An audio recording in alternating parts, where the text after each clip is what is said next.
Welcome in College SportsCast. We are presented by the Fanboys.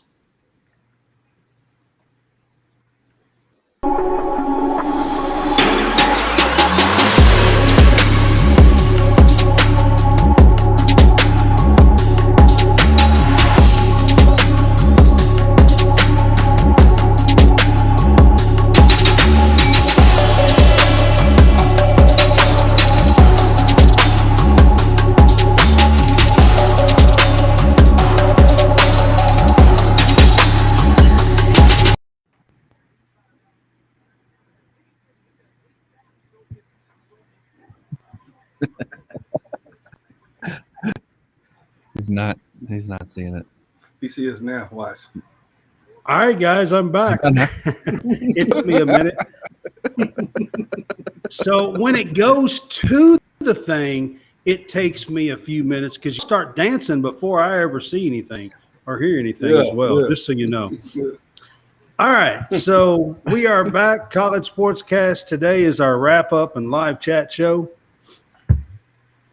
And we have John Roberts with us today. Hey, John. Yo. And we have Jason Harrison on with us today. What's up, Jason? Yo, what's up? What's up, good people? All right, man. So on Thursday, we done our game day pick 'em, picked 12 college basketball games over the weekend. One of them is today, by the way. One of them is Michigan State and Purdue, and I don't think it's finished yet. Oh, it's final. Oh, is it? Oh, yeah. Oh, yeah. It's been over with. I remember. Purdue won about an hour ago. Yeah. Okay. I thought it was like at 3:00. No. I've seen where it was like at 3:00. Now, when they ended, there was still anywhere from an hour to 45 minutes before the NFL game kicked off. So, yep. Okay. All right. Well, so Purdue kicked their butt, huh? I mean, it was very much a comfortable win. It was somewhere in the close, somewhere between 20, maybe, in that neighborhood. It's about where it was at. So, all right. Yeah. Yep. But yeah. So most of the games that we picked on Saturday was for Saturday and in the Big 12 SEC Challenge that happened yesterday. So we're going to start out with that. We're going to start talking about the Big 12 SEC Challenge that happened yesterday. The SEC didn't have a very good showing, in my opinion. The Big 12 definitely looks like they're the best conference, in my opinion. What do y'all think? I agree, and I definitely, when you put that poll out yesterday, voted that the Big 12 would win the challenge. I did put a poll out yesterday, and the Big 12 was leading real big in the poll, and then it closed, and it was like 52-48 at the end. But the Big 12 showed that they have the powerhouse, it looked like yesterday. What do you think, Jason? I would definitely agree with you guys. Not to be the, what do we call a dead horse, that cliche. Their worst team beat our worst team. When I'm saying our SEC, I'm an SEC guy. Texas Tech beat LSU. Yeah, and Texas Tech is the bottom team in the Big 12. Yep. Just like LSU is. I would think so. LSU, Ole Miss, somewhere up in there. And so the same way, it's like, that kind of. Could LSU score any buckets? LSU, but they're both. I'm not gonna see teams are bad. They're both not playing well right now. And I think both. I think it was a tough game. If I'm not mistaken, LSU lost. I think about 4 or 5. But yeah, it was a close game. It was at LSU though, so I mean, they had a little bit of advantage because it was at home. But it was a close game. Matter of fact, a lot of the games were close games. Kentucky's game was close with Kansas. Auburn closed their game and lost by 3. Arkansas only lost to Baylor by 3. Yep. So there were several games that were close yesterday and could have went either way. But in just about all of those cases, the Big 12 won the game. Yeah, Right. they did. They did. I think they came Yeah. out with, and I knew Kansas. I'm not gonna say I knew because everything is predictable. It isn't predictable, rather. I felt like Kansas was on a losing streak that I thought they would get off the slide. I feel like Kentucky really had a chance to win that game, man. If they throw the ball into the big fella, I They don't. Right, did.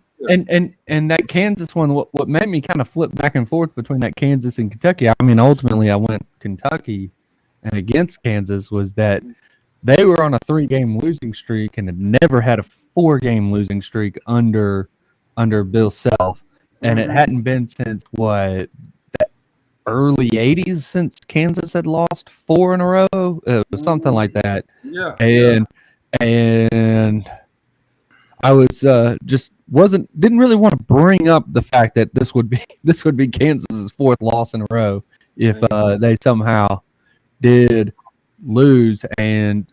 But I mean, I still went Kentucky because I just felt like Kentucky home, but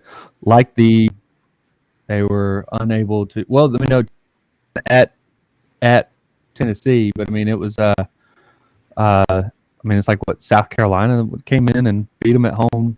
Kentucky beat Tennessee on the road, and it's just somehow they just couldn't pull it off against Kansas. So the Kentucky game yesterday, I thought Kentucky come out. They started out the game really well. They played well. I thought they played fairly well.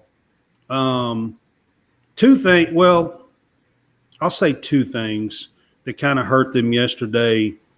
They just don't seem to shoot well enough. They went 2 of 13 from the 3-point line yesterday, and that really hurts in a big game like that. And then, which is rare. This is rare. Kentucky got out rebounded yesterday by Kansas, and with Oscar Tshiebwe on the team, that doesn't happen. I mean, it really doesn't happen. And it was rare. And Kentucky only had 4 offensive rebounds and zero points off of offensive rebounds yesterday. Second chance points. And that Kentucky averages about 13 or 14 second chance points a game. And that was a huge thing in the game yesterday. Those are the things that I say. I also think early foul trouble got to him. I think they got in foul trouble early, and everything's about rhythm. And I don't think they never really found their rhythm. And like you said, Big Oscar is known for getting rebounds, but man, you got to help the big fella out. You got to help the big fella out and rebound because Kansas. I mean, he did have 18 and 9 yesterday, which is kind of a normal game for most people. Oscar sometimes, will get 15, 18, 20, 24 rebounds, but even 18 and 9 was a good day for him yesterday. I'm not saying he didn't have a good day. Yeah, they needed him to have a monster game to beat those type of teams. A monster game. So yeah, they did. Jalen Wilson is every bit the player that I thought he was. I'm not saying I thought anything different. He's every bit the player that I thought he was. He definitely has a chance to be first team American. I do believe so.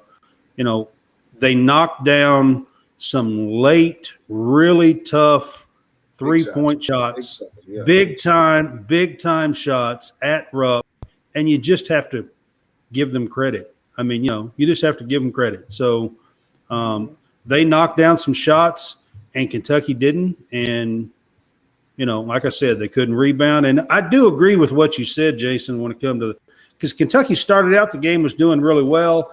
And we got 2 or 3 players with like 2 fouls and had to sit out in the first half. And and Kentucky never did kind of regain that momentum from the beginning of the game. Yeah, man, that it played, especially man when those big time games, that atmosphere. Kentucky is used to playing big time games all the time. Crowds are always there into it. I just feel like they just didn't make like you said, it's a make or miss game.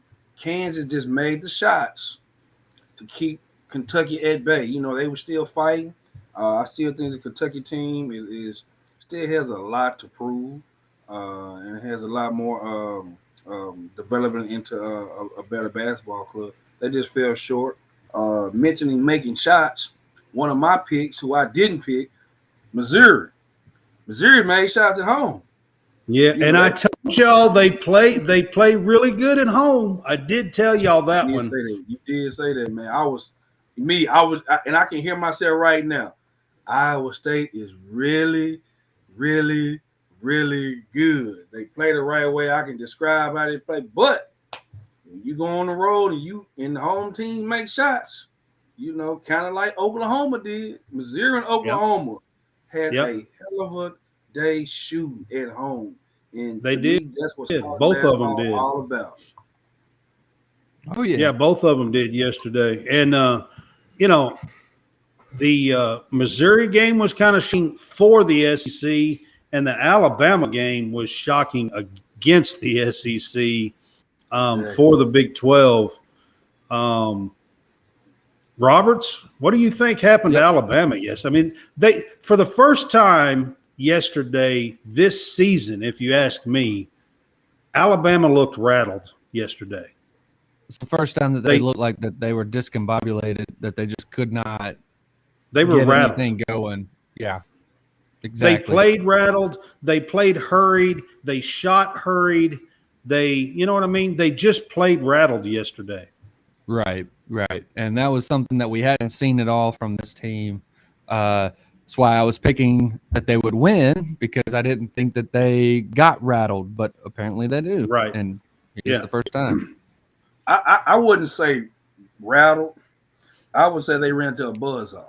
Kind of like I was telling you guys, those top 5 teams, when they go into those environments, like in Oklahoma's been close to beating a lot of people, but never could get over the hump. And they finally put together a game.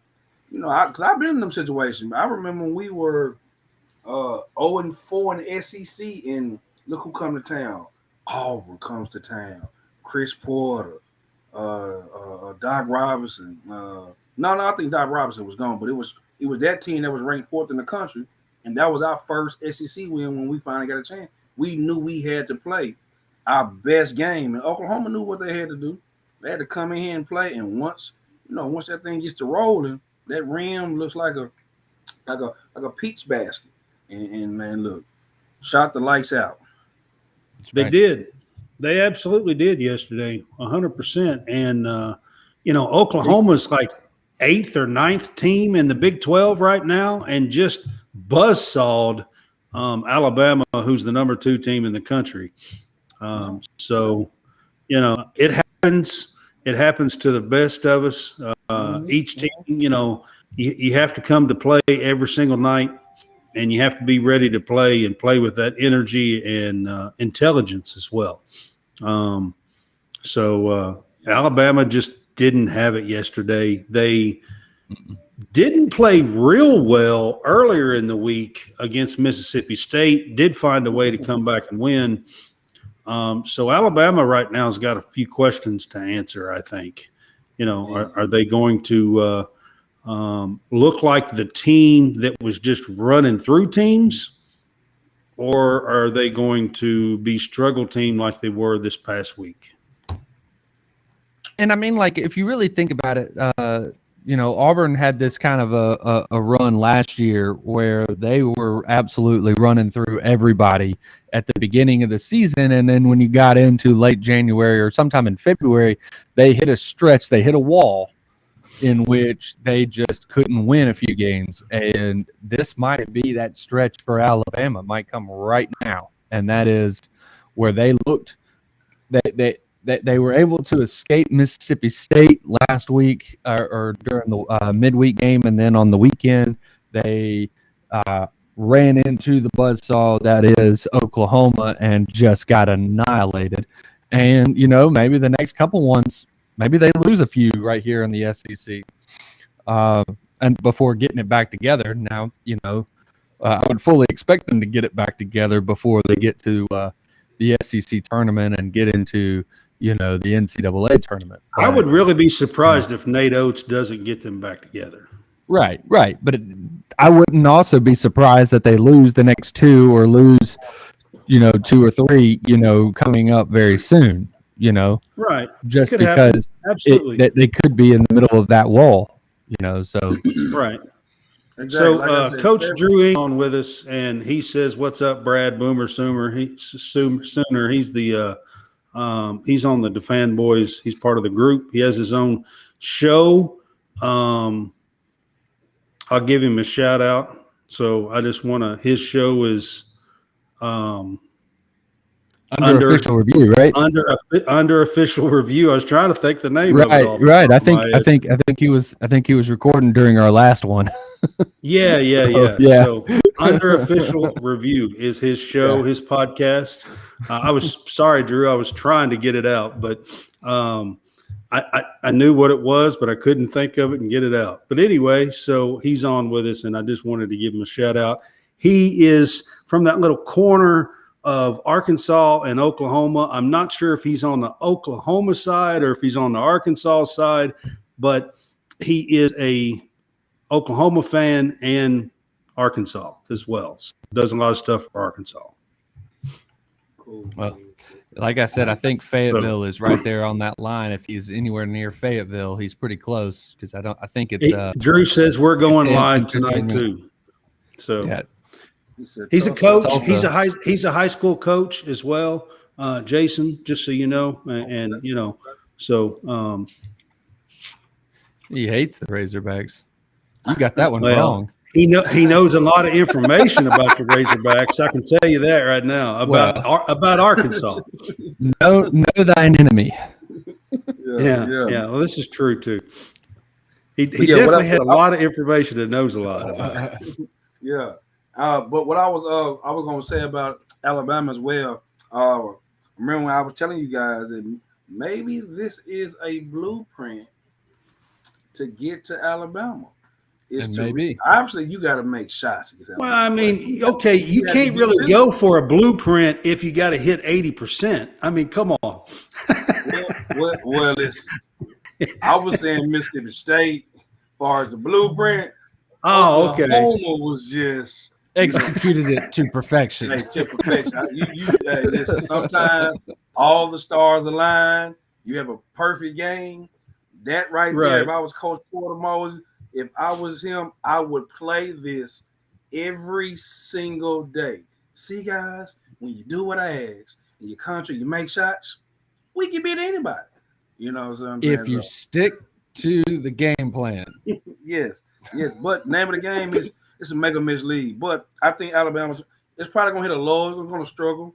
Teams are gonna still try to because like when you're number 2 team, right? When you're top 5 team, you still trying to make your marks of the better team. So they got an uphill battle coming, but you still want to be playing your best basketball towards the end of February. See, even Drew says Oklahoma couldn't miss yesterday. So, That's what I was saying. You said it's a make or miss, and they just couldn't miss. So they couldn't miss. It's a lot of makes. I mean, yeah. But yeah. I told him yesterday when it happened, me and him talked for just a minute, and I told him, I said, I was really surprised by the outcome. But that's the one game. That's the one game that I thought that for sure Alabama would go and win for the SEC, and boy, was I wrong. Yeah. I think we all. I think about 95% of America was wrong too. Yeah, I was about to say. I think we were all wrong. Yeah. So. K-State beat up on Florida, which I kind of expected last night. Oklahoma State beat up on Ole Miss last night. For the in the challenge, and I kind of expected that one as well. So there were a few games like that I kind of expected. I will say the Auburn West Virginia game, I knew it was going to be close. The Arkansas Baylor game, I knew would be close, and both of those games did not disappoint. And come down to one possession game, both of them. Right. Katie Johnson, if he could hit a free throw late in the game to tie it, to keep the momentum going, that might have turned things a different way. But it was when you're playing from behind the entire game and you're having to mount a comeback that Auburn had to do. It gets very difficult to win those ball games, even if you do. You are able to close the gap, and it was just, yeah, like I said, that there were a couple shooters on that team, and I mean when you're having to defend somebody that scores over 30, I mean that's not very. The outcomes are going to be pretty hard, Right. to overcome, and yeah, they had a shooter. Scored 30. That was the blueprint, as I said. Yeah. We're gonna talk blueprints. Here it is. It's Auburn doesn't defend really good shooters that well, or at least if they go off, Auburn can't come back or compete with them because they themselves don't have the shooters team that can shoot like that. Right. And that's the key. That's the key because, man, you hit the nail right on the head. Auburn is not a shooting team, meaning they can just throw it up shot after shot after shot. I'm just waiting for them to realize what type of team they really are. Hey, ball movement, downhill, drive and kick. That's what Kentucky is too, by the way. You see what I'm saying? Like all the one-on-one stuff is killing Auburn. It's killing Auburn when they come and just jack. Now I do understand shots in transition. I do understand you sometimes want to get shots up, but not every time. I just think Green is doing too much with the ball at times. Instead of moving it around, letting the big guys let Al Flanagan get to going, let them wings get to going, and then try to take over late. I think in the first half, he had like 3 or 4 bad plays right there at the end of the half. That really there was messes momentum up. So they're just shooting themselves in the foot. And when you make a comeback like they did, you exert so much energy. Well, I mean, you were talking about right before half. So Auburn had a chance for it to be like a 9-point game or something at halftime, and instead of it being 9 in the last minute, it bloomed to like 16. Yeah, 15 or 16. It was very bad. Yeah. They had 3 straight turnovers in 3 possessions, I believe. Yeah. Oh yeah. To close the first half. I'm pretty sure. They come out second half. They come out the second half, just playing. But they played Auburn basketball for the most part of the second half, in my opinion.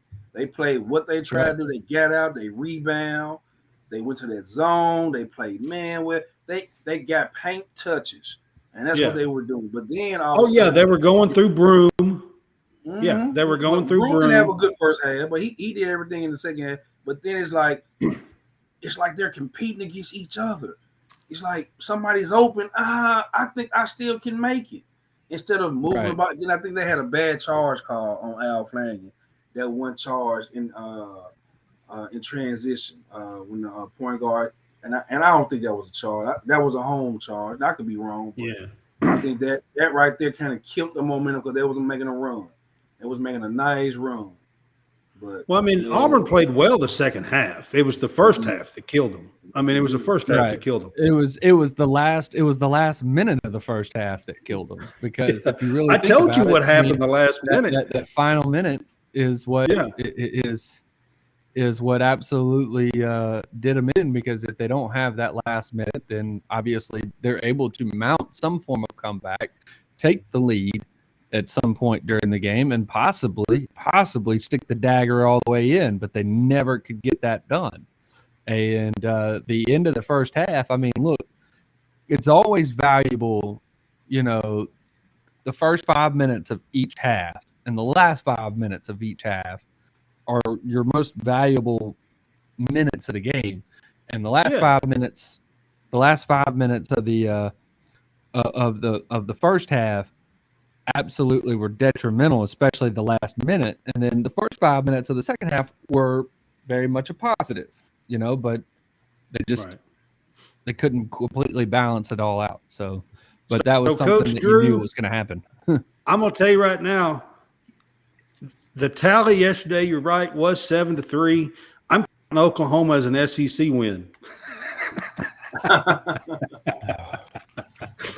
Y'all were screaming. Even the fans, when the game was over with, all the fans were screaming SEC, SEC, SEC. So you know what? So then Texas is an SEC loss.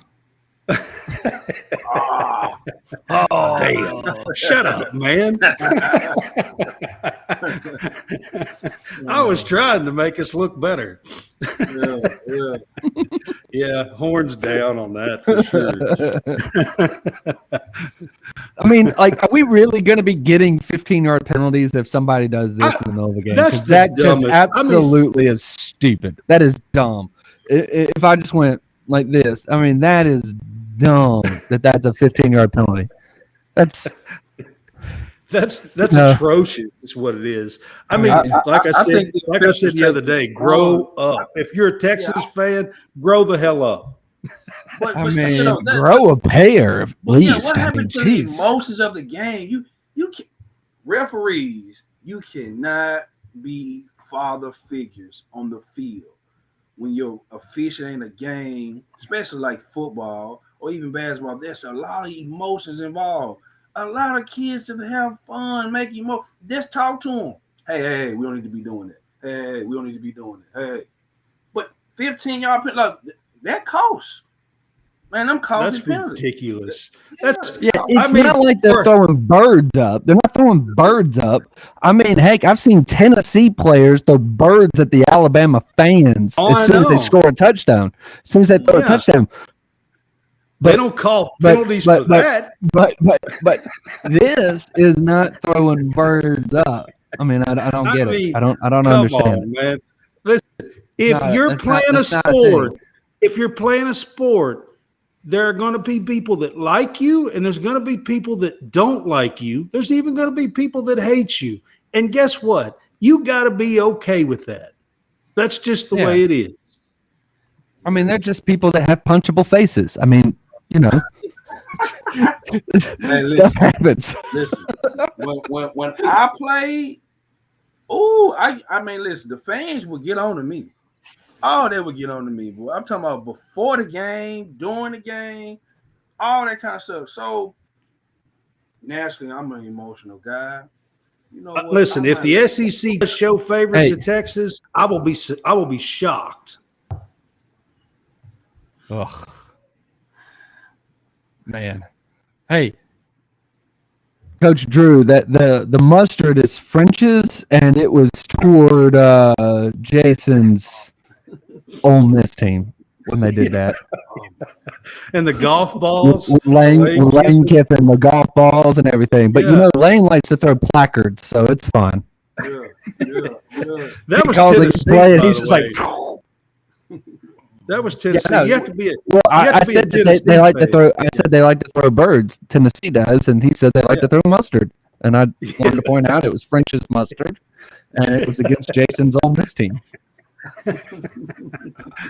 So yes. Oh man. Yes. Those are some of the worst fans of the SEC. Just so you know. Just keep the schooner on its four wheels, okay? Keep the schooner on its four wheels. The Lane train has been derailed. Well, I mean, he did lose like last four games or something. 5? 5? Was it 5? I think they went 5. It might have been 5. Yeah, and like 6 out of the last 7 or 5. It may have been 5 out of the last 6 and 4 in a row. I can't remember exactly how it was, but it wasn't good. That's what I'll say. You're right, Jason, Lane throws tweets too. He get on there some tweet too. He will. He does. Man. All right. So, is there any other game we're leaving out of the SEC Big East Big 12 Challenge yesterday, or Are we good talking about that? Obviously, we didn't Anything talk else about the y'all want to Oklahoma State add? and Ole Miss. No, Ole Miss lost. Let me go and put that out there. Ole Miss lost again. Oklahoma State. All So three did of our Kentucky. teams lost. Kentucky lost and Auburn lost We're yesterday. just a bunch of losers here. Yeah, We're all losers. We're all losers. We should just call this. We should call this "Take the L" podcast. You right. Yeah. Take the L. Yeah. Because that's what we were doing. We all TLs yesterday. You're exactly right. So I don't know if y'all paid attention to the ACC games yesterday, but man, they ended very, very weird. So Clemson was behind Florida State the entire game. There was like a minute and 20 seconds left, and Clemson was still down like 4 or 5 points. And I flipped it to something else real quick and come back, and I'll be damned if Clemson didn't somehow pull out a win, 82-81. And then on top of that, Miami and Pittsburgh yesterday, it was at Pittsburgh. Miami was up 8 points with 2 minutes and 10 seconds to go and lost by 3. Pitt. Yes, we got that Pitt. We called that Pitt game, didn't we? Yes. How in the hell did Miami lose that game? How the hell did Florida State lose their game yesterday? Hey, all I said is I don't know how or why these things are going to happen, but I was calling Pitt. I said, I can't give you any sort of valid explanation. I just said Pitt's going to win, and that's Drew, what you're happened. a Duke fan. I'm gonna kick you off my show. That right there is let's go. I don't be doing no Duke stuff. Now I will put that up just for a second. So can I get the devil horns and then go? Oh, Yes, Duke beat Georgia Tech. Woo, big win, big win. Yeah, you're right about that one.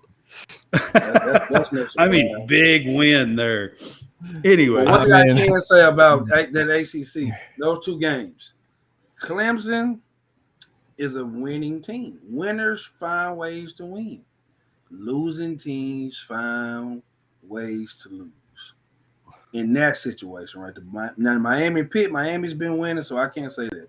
But, hey, I'm telling you, man. I don't know, man. I'm telling you, they were up 8 with 2 minutes and 10 seconds to go and lost by 3. Hey, you play. That's why you play to the final horn. You play. You never know. Listen, I remember, man. We sent a game in overtime while I was coaching at Holmes JUCO. We got a steal, and the guy was laying on his back. He got a steal, land on his back, and threw a overtime. It's something just happened. Something just happened, man. Drew says he's got to run. Catch his show tonight at 8:30. So if you guys want to try to do that, be on his show. Again, that is under official review. That's his show. So you can check that out. Give him another shout out there. Thank you for being on our show and commenting and having a little fun with us. Shouts out, Drew. Shouts out, Drew. John, was you talking about that McCaffrey run when you was like, ooh, what happened earlier? no, that was that McCaffrey run either happened right after or right before that part. Okay. So it was a defensive play for San Fran, not an offensive play. Okay. Gotcha. All right. So I do want now to the McCaffrey run. Well, I'm past it. I've been past it, but we've been talking. Yeah. I do want to get to this. I got this coming up. So Billy Packer passed away a couple of days ago, 2 or 3 days ago. And Billy Packer was the voice basically of March Madness that he was more well known for than anything, and the Final Four voice for 34 years or something like that. So I just kind of wanted to give a shout out to Billy Packer on the show. I think he's been retired since 2008. I think I've seen. So maybe a lot of people nowadays don't remember Billy Packer, but I know that we're all three old enough And Jason played when Billy Packer was announcing. So I know we're all old enough that we remember Billy Packer. So he was always, the last 20-some years, he was with Jim Nance, who still does it. But I just kind of wanted to give him a shout out. What do you guys think and remember of Billy Packer? Like you said, when he called your game, it was a big game, and like I say, a voice that all college basketball fans knew and adored. So, I mean, it's a tremendous loss, but man, I think he was a great guy, man. I'm pretty sure Hall of Famer, all those attributes that he brought, and people like us who are, in a sense, doing something what he did, talking about sports. He just did it live, and like I said, man, he was the voice. He was the voice of March Madness. I mean, it's no other way you can describe him, man. But man, he was a great guy. So when March Madness took off, like when Magic and Bird in '79, that's kind of when, like it was on TV and it took off and everything. And Billy Packer was, like you said, I mean, he was the voice of March Madness, and that's what everybody knew. So, John Roberts, what do you remember about Billy Packer? I mean, again, just some of the, just hearing him and Nance with the during March Madness, and again, just like what Jason said, when he was calling your game, you knew it was a big game. I mean, him and some of the legendary voices of basketball, him, Dickie V and all those guys. So I mean, when they came to your arena, you knew it's a big game. So yeah. And he did call more games than just March Madness. Right. He worked for CBS. Right. He worked for CBS, and like the big, huge games of the week. Right. He would come in for the CBS game of the week or whatever. Right. That starts like in January, February. And he would call some of those games as well. So, he was probably more well known for being the voice of March Madness in the Final Four. Right. Probably. Wouldn't y'all agree with that? I would agree. I would agree. Yeah. So the one thing that I will tell you about Billy Packer that I remember growing up, and he always seemed to have a little he was a little bit more of an ACC guy. He always liked the ACC schools just a little bit more. He would talk about the ACC schools a little bit more. And I always thought he went to one of the ACC schools, I think. I can't remember which one it was now. It's been so many years ago since he was on air. And I'm sure one of the fanboys guys can tell me if they're on with us, because most of them are ACC guys. But I want to say it was Wake, but it might be one of the, like, North Carolina or somebody. I want to say it was Wake Forest that he went to. I can't remember now. But anyways, Billy Packer, like you said, I mean, he was basically known as the voice of March Madness in the Final Four, and worked a lot of years for CBS. And I just wanted to pay him some respect for the game, and give him a little rest in peace from us, from College Sportscast. So, hopefully, little prayers to Billy Packer's family as well. So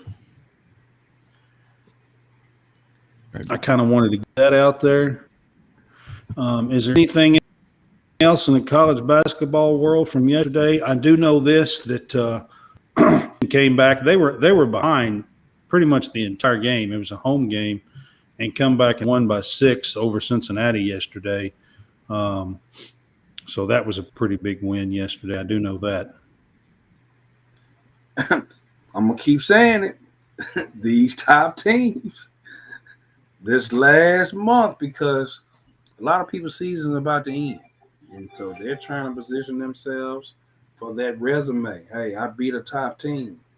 Get them some momentum either to get in those postseason tournaments because a lot of teams, and like me and my old colleague Jason Flanagan, we used to say, if we didn't get our stuff together, our stuff would be on mothballs.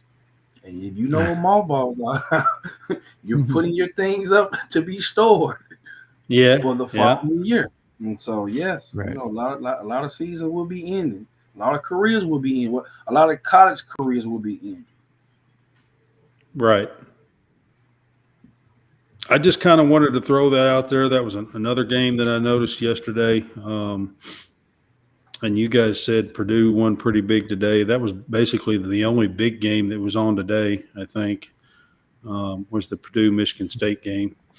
Well, that Creighton game, that Creighton and Xavier game was pretty good. Creighton played well, and I told you guys really well. Creighton would play well. I knew Xavier was a great team, and they, like I say, playing well. It's just something about. Hey, I think that keeps Creighton's hopes alive for March Madness. It does. Yeah. Especially being in the Big East. Yeah, I think it keeps their hopes alive for March Madness winning that game yesterday. They're 13-8 now and have kind of righted the ship a little bit and went through the storm, I guess you could say, and seem to be, righting the ship a little bit now. And they have a really good starting lineup and have a good team. So, I think a win like that could propel them to finish the season strong. So that's what I'm on the look for Creighton. Yeah, from their win yesterday. So I got to put this up. So this morning, it happened about 6 a.m. this morning from the reports. Stetson Bennett was arrested in Texas for a PI. Morning at about 6 a.m. Was actually arrested in a subdivision, and the reason why the call was made is he was so drunk that he was going around and knocking on people's doors at 5-6 o'clock in the morning. Stetson Bennett was. Did you see the video? I did not see the video. I hadn't seen the video. Okay, so the dash cam video, he gets stopped by police and he's being talked to or whatever, and then all of a sudden he books it. He starts running, and one of the officers, goes full on form tackle and just absolutely knocks him to the ground. Something that Ohio State or TCU could never do. That's hilarious. So they caught him. He took off, and then the officers it was only like 5 or 6 steps. I mean, it's like his acceleration versus the officer's acceleration were just not the same. The officer drunk, had look. I will tell you this. Look, the officer took a great angle. And great angle, and had him right there against the sideline and knocked him out. Oh man! I'll have to look that up. I didn't. He didn't have protection of if he gets off the sidewalk.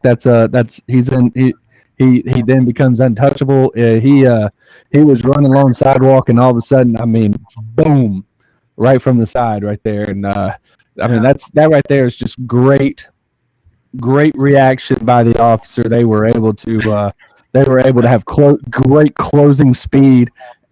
Made the play. They just made the play. Okay. Oh man, I'm over here. I'm over here weak. Boy, you are. Listen, Stetson Bennett, and like I was like, hope you're listening. Stetson Bennett, you have got to roll with your offensive lineman or some type of protection. What? Yeah, you need protection, buddy. Where are your homeboys and friends at? What? How do they let you out of their sight, especially knowing that you're going out for a night of drinking? Like, come Come on now. Stetson Bennett. What in the hell is he doing in a neighborhood knocking on doors at 5 or 6 Well, I o'clock mean, in the the morning? bar could have been in the neighborhood. Who knows? Well, You don't know that. Well, let's just say this. Let's just say this.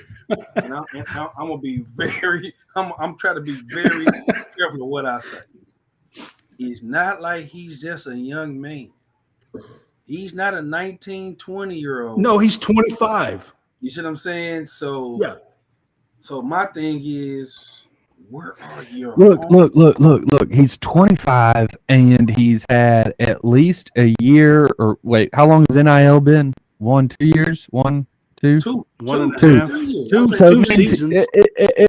it means that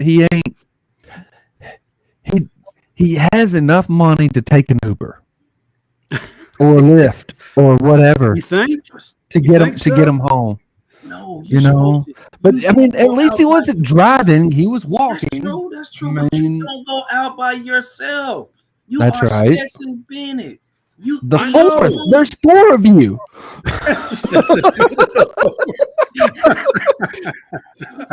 listen. You don't 1, 2, go and out. 3 have learned. It's you, the 4th. Yeah. Like I say, hey, everybody. But come on. I mean, listen. Like, come on. That's hilarious. Man, like I say, like I said, he's not a young man. He's a whole adult. He's a whole adult. He is. And he just had a moment of like maybe had one. Obviously, he had one or two too many. So, but you're supposed to have that wing man with you.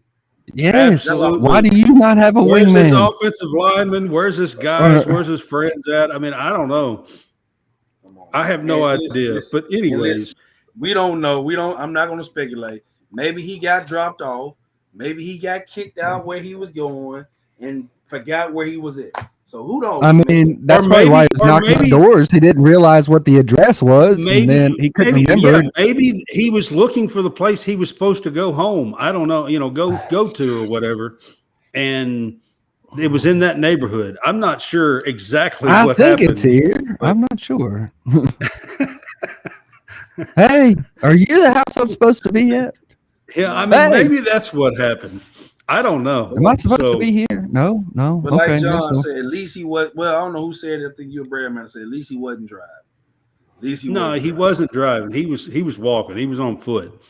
So I mean, and he was in the neighborhood. So you would think maybe he got dropped off there or something. He was supposed to go to somebody's house. It was at a house something. party. I don't know. Maybe it was at a house. I don't know. Man, yeah, I'm going. That he just left. If I'm him, back-to-back national championship winner. Yeah. I got a wingman with me. I'm not going nowhere by myself. Like you said, he has enough NIL money to afford to pay to a Lyft or Uber or whatever the case may be, or rent a car for somebody to drive. Anything like you got, man. Listen, Stetson Bennett, man, you got to be a little bit more careful than that guy. You got to be a little bit more careful. Yeah, just got to be careful. Got to be careful. Absolutely. Because when it came up on TV early, I was like, "Woof!" Worldwide news.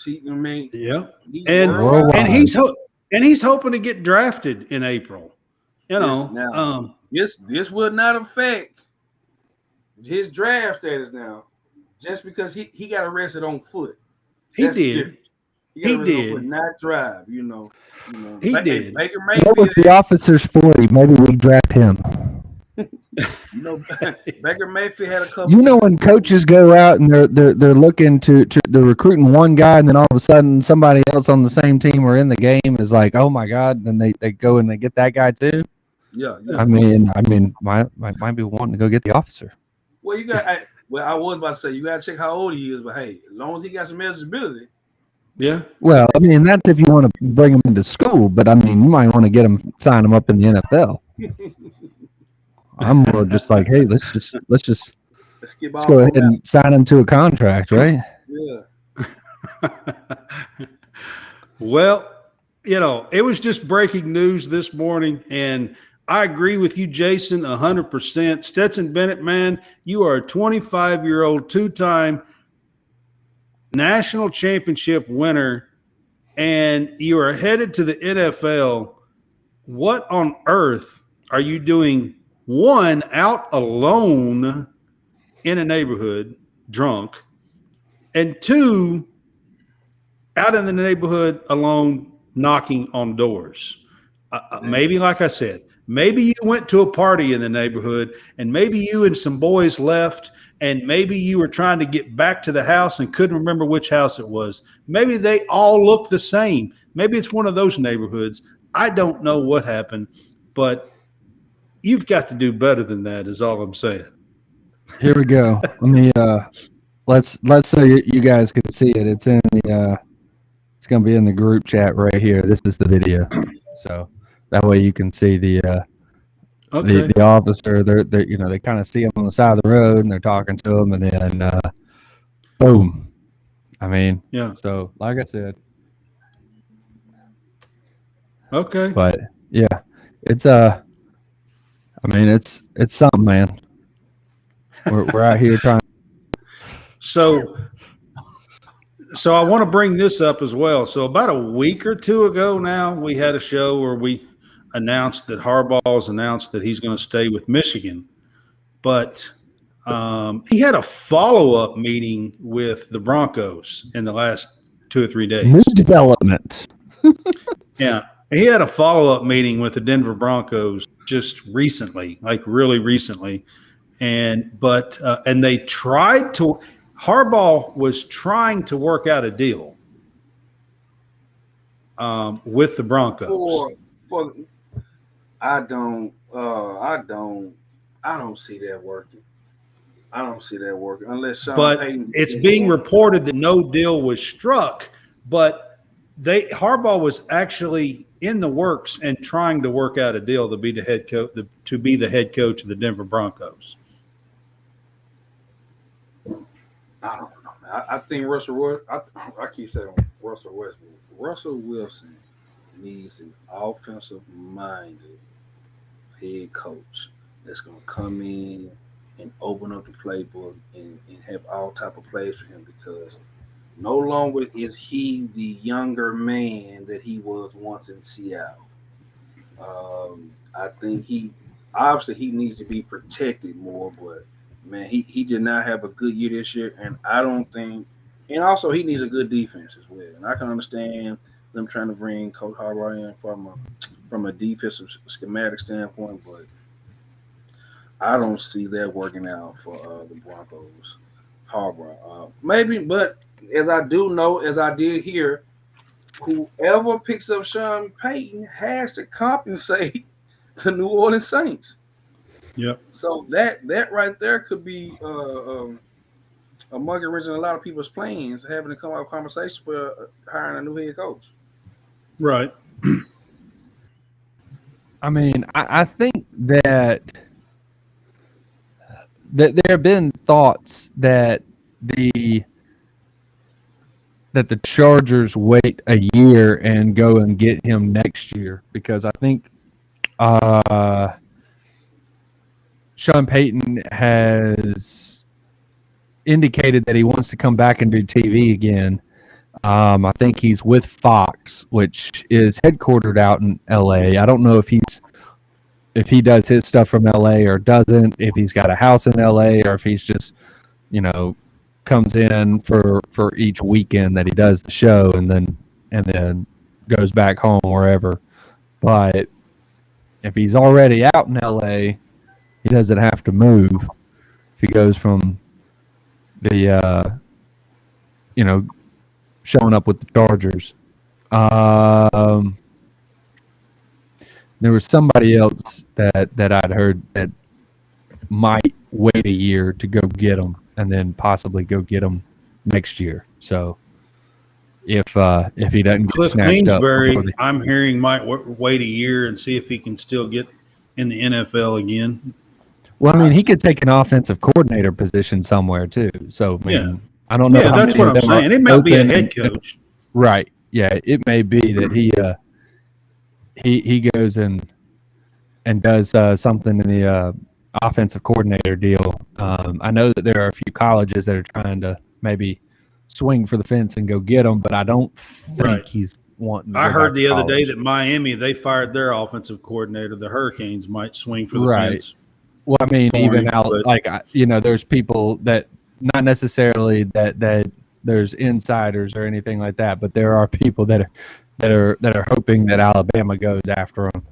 So I don't think that's the case, but I think explain to me, yeah, you guys explain to me, because maybe you guys have more knowledge than I do, and I think you guys do. How do you get fired from Texas Tech and then land the head coaching job for a professional team and think that he will be successful? that is a good that's a good question. Yeah. And here's the deal. So I think he was successful as an offensive coordinator, and people thought the air raid offense and the success that the air raid has had, and his learning from under Mike Leach and being in that wing of Mike Leach's offense and stuff. People just thought that he was going to be a good coach, but here's the thing, and I'm not saying that he's not, because the first year or two he was at Arizona was some of the better years that the Cardinals have ever had. So he's also in the same mold, but I mean, there's Sean McVay, there's Matt LaFleur, there's what's his name over here at San Francisco? Taylor for Cincinnati. Right, Taylor for Cincinnati. And it's just that he fits being, around the same age. He's an offensive mind, just like all of them are. And, so he just kind of he checks all the boxes there. Now, he did have, a failure at Texas Tech, but Texas Tech is kind of a different, beast than maybe with, what you could do with the NFL. And of course, everybody's got egos. So they think that, well, it didn't work out here, or, hey, we're about to find a diamond in the rough, because maybe now he's about to be he's going to be in somewhere where he doesn't have to worry about recruiting and blah blah blah blah blah. And he ought to be able to follow Leach. Did he follow Leach after that mess when they fired Leach? That's who followed Leach, wasn't it? Talking about at Texas Tech? Yeah. I'm not believe sure. Tuberville was after Leach. Okay. I believe there was some years with Tuberville, and then Tuberville went to Cincinnati. He bolted and went to Cincinnati. And I think Kingsbury was in the early 2010s was an offensive coordinator with A&M. Gotcha. And then I think he was under Sumlin at A&M as an offensive coordinator, and then took the Texas Tech job. Texas Tech job. Okay. Right. So I think I couldn't remember exactly how that went down. Yeah. See, I think Auburn fired Tuberville after the 2008 season, and probably the 9 or 10. I think it was the 09 season. 10, 11, 12 maybe. He might have been, Tuberville might have been in Texas Tech, and then after him, then Kingsbury. Okay. Yeah. Yep. Now, don't get me wrong. I do understand that health and availability has played a key role in Arizona's run, because when DeAndre Hopkins, he got suspended, and like I said, quarterback, where he was dealing with a lot of injury things, offensive line, it was a lot of things going wrong. AJ Watt's never healthy. Yeah, you see what I'm saying? So I know a lot of things played a part, but it's kind of like, I'm looking like coaches like Eric Bieniemy. Just think, if he had that opportunity, where was it? Where would the Saints? Where would the Cardinals be? I'm just looking at certain things, but you get fired, but then you get to move up a level. And take over, lead them like that right there. I think that was doomed from the start, in my opinion. Like I said, they had some good times with the quarterback, and hell of an offensive guy. Can't take that away. He might be a quarterback whisperer. He does well with quarterback, I just don't think him being at the head. I think, like you said, being a hell of offensive coordinator. I think that's what his true That's calling probably where he's headed next. Would be offensive coordinator. Would be Yeah, my and guess. I think he stays in the NFL as an offensive coordinator. Just Yeah. find one of these that gets vacated for somebody that's about to be get a job or whatever. So I mean, hell, I think what is it? There are a few of them out there The that Baltimore Ravens could use him right now. And I know they're Right. trying to. They requested interview for Eric Bieniemy, even though he's still in the running for the Indianapolis Colts head job. Right. But Kingsbury, I would love to see him get with Lamar. I mean, that's what I would do if I want to keep Lamar. I'll try to give him an old coordinator that can, open up the package for him. Well, the question is, are they going to keep Lamar or are they going to draft a quarterback? Well, draft a quarterback. Yeah. All right. So with the Harbaugh deal, is Harbaugh staying at Michigan or what? Ultimately, don't like yes. he's trying. Because you hear, well, he's talking, and then now he's going to stay with Michigan. Then he's talking again. Now he's going to stay with Michigan. And now he's secretly meeting with the Broncos again. And all this has happened in the last, 3 or 4 weeks. And it ain't a secret if we all know about it. Well, they tried to be a secret. I think he don't know what he want to do. I think he's torn between having control and getting back to the professional ranks. That's what I do know. That's what I do. I think he's torn, but you never know. Hey, it's good to be wanted. I can say that. In that profession, it's good to be wanted and have those meetings. Right. Because not only that, he's developing relationships with guys who will be pulling triggers later on. You never know. Absolutely. Yeah. Never know. I agree with that. I agree with that.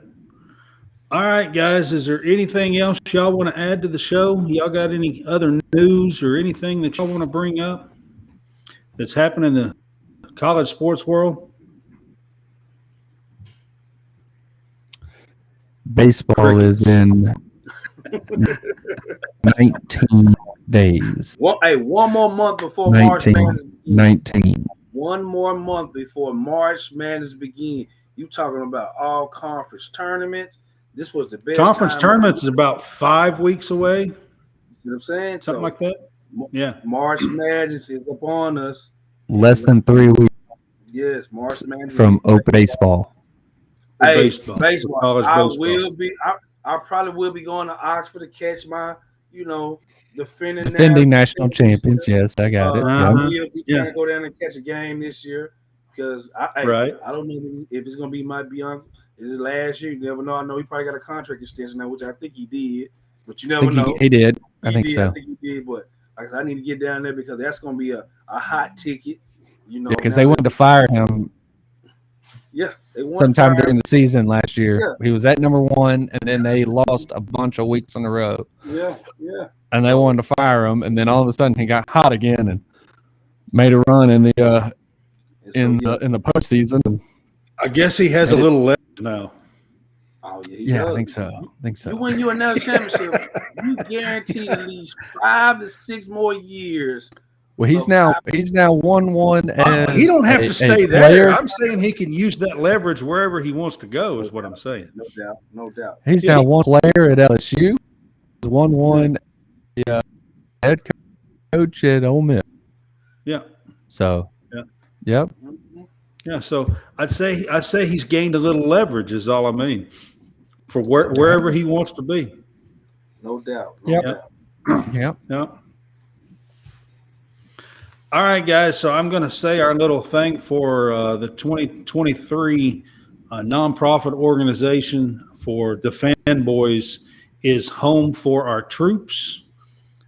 This is an organization that's been building homes for wounded or injured veterans for over 20 years. And these veterans can live in Minnesota and want to move to Florida, and they will build them a house in Florida. It is a nonprofit organization. For every dollar that you give, 90 cents of that will be used to build houses for these wounded veterans. give to them, you can go to www.hfotusa.org.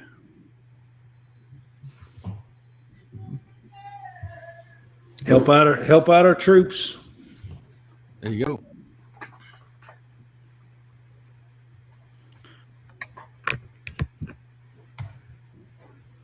I will say, put this up as well to go to our Linktree page. I haven't put this up on a couple of episodes, few episodes now. So Also, one last outside of the I got the wrong one up. prize Yeah, pick. I got the wrong one up. Should talk about prize picks. Yep, I will. Thanks for reminding me. So our prize picks. So if you like to do fantasy sports, this is a daily thing that you can do for the sporting events that's going on today. You could bet the NFC, AFC championship games that are going on. And it's basically you pick a player and pick a stat, and you tell if it's going to go higher or lower, more or less. And it's called Prize Picks. And we now have a can use and double your money.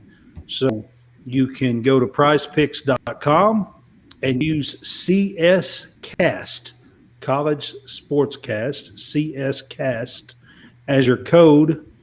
And if you are a first-time deposits, opening account with Prize Picks, you can deposit anywhere from $40 to $100, and they will double your money for you. So if you deposit $40, you will get $80. If you deposit $100, you'll get $200 to play with. Minimum bets, I think, are $5, and it's kind of like parlays. You do 2, 3, 4. And you pick players and tell whether or not they're going to be more or less. So, like today, I did a tip for the NFC Championship game. I think McCaffrey was like 56.5 yards, rushing yards in the game, and the tip was to go more. And then I think Jalen Hurts. He's actually already crossed that for the game. So he's at 57 right now. So okay, well, it was at 56.5, I think, and the tip was more. And the tip is good. Yeah, and then the other one was Jalen Hurts, and I think it was 46 yards or something plus. No, I don't know about that one. I haven't looked his yards up, but they actually literally had it on the screen as you were reading that one. And so I was like, yeah. He's at 50. It was on the screen. McCaffrey's 57 yards. All right, so he went over. The tip was to go over. So if you cashed in and tip is good, that the tip is good on that one. But this for college basketball games, you can do this for the NBA. You can do this for NHL. You can do this for whatever is playing for that night. And it's a fun way to be active and to do some big betting or small betting. You can win up to 25 times your money, whatever you bet. And again, use our code CSCAST, and you can double your deposit money, which is a pretty big deal. You can get $200 for $100, and have quite a bit of money to play with over the next week or two, and have a little fun. So that's our Prize Picks deal, and we're now being sponsored by them, and that's the deal they give us. And I don't know. I'm thinking about doing it myself. It sounds like fun. Yeah, there you go. I mean, honestly, I really am. And one last thing, we have a big show on Thursday. Who do we have as a guest here? We do have a big show on Thursday. Thursday, we are having SEC Network ESPN's Peter Burns on the show with us that night. So it is a big deal. Peter Burns is going to be with us. It's at 8 o'clock Central Time, 9 o'clock Eastern Time. be on early to catch Peter Burns. Peter Burns is a busy guy. He does all kinds of shows and does things. So he's spotted about 15 or 20 minutes for us, I think. And we appreciate him being on with us. It's a really, really big deal for Peter Burns to be on our show. And we look forward to kind of catching up with him and catching up with all he does with SEC Now and football, ace ball, and all the stuff that he does for ESPN and SEC Network. So, John, I know you're excited about it. John's put it together, so got to give him a little credit for it. Pumped. And speaking of, he also has Starry in front of him. He works for a distributor through Pepsi, and he has the new drink Starry. He's got a sweatshirt on and got the drink sitting in front of him. You can actually see it. He's like turned and he's like angling, modeling the drink right there for you real good. So just to throw that out there, we are interested in trying to get something with Pepsi or Starry. They are currently looking for ways to get the new drink out. So we are interested in that. And since he works for a distributing company for Pepsi, he has access to the sweatshirts and the drinks and stuff like that. So he's modeling for us. They're modeled. I need that sweatshirt. Yeah. So I wanted to put that on before we get off the air as well. Now, so we are talking with another big guest. I don't have it lined up yet. I'm getting kind of close, but I'm hoping that I'll hear back from him in the next little bit, or maybe Jason can help me with that. I'm not real sure, but maybe. Boy, Jason, come on. Yeah, I mean, maybe Jason can help me. But I've been kind of trying to put the time together, but I may need Jason to help me finish it. I'm not sure. So, hey man, all I can say is, man, we're gonna keep our fingers crossed, keep our toes crossed, and maybe the universe will give us a sign, a good faith, and things will just happen here in the next couple, like you said, next day or so. I hope we can get this thing lined up and be able to announce it. Yep. Yeah. Yep. So there's our link tree. I was telling you I was going to try to put our link tree up. You can go to our link tree college sportscast page and catch all that we do. I did add the defanboys.com page on there as well, so you can find the defanboys.com on there, which has access to 18 podcasts, sports podcasts. You can find stuff from Clemson and Tennessee and North Carolina State and Florida State and Texas, Oklahoma. Coach Drew was on with us. He does Oklahoma. You can find all kinds of stuff on the defanboys.com page as well, but that is on our link tree as well. And you can find our Twitter handles and all about us on the linktree.com. So go to College Sportscast there, and you can find us, follow us, subscribe to us, YouTube, everywhere. Like, share, rate, give us ratings on Apple, Spotify, all that kind of stuff helps as well. So we would appreciate that as well. We possibly could have a guest on Tuesday and have a different kind of show on Tuesday. That's one that I'm still trying to work out. So I'm not exactly sure when we're going to be on Tuesday to tell you exactly when we're going to be on again. If not, we'll do our regular show on Tuesday night at 8 Central, 9 Eastern, and could be on earlier. I'm not sure on Tuesday. On Thursday, we're going to be on at 8 Central, 9 Eastern with Peter Burns. And that's going to be a big show for us on Thursday. And we'll go from those two shows for tonight. So I appreciate it, guys. John, Jason, it was fun. As always. Y'all have some fun with us. Man, always. All right, man. All right. You guys have a great night, and we will see you on Tuesday. All right.